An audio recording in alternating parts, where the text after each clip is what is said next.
اللہ صبر کرنے والوں کو پسند کرتا ہے۔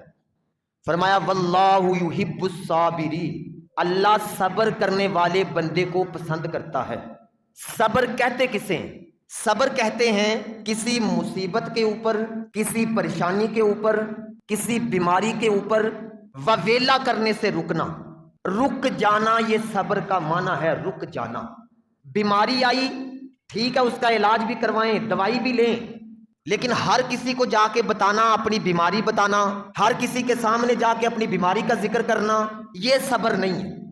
کوئی فوتگی ہو گئی، ایک دن دو دن ٹھیک ٹھاک کر کے رو لیا، اور 2 دن کے بعد جناب رونا ختم ہو گیا، اور بندے کہتے ہیں جی ہم نے صبر کر لیا، یہ صبر نہیں ہے، یہ تو اس کا زخم ختم ہو گیا ہے۔ صبر یہ ہے کہ کوئی تکلیف پہنچے، کوئی بات نہیں کرنی، کوئی شکوہ نہیں کرنا، کوئی شکایت نہیں کرنی، بس خاموش ہو جائے، یہ صبر ہے۔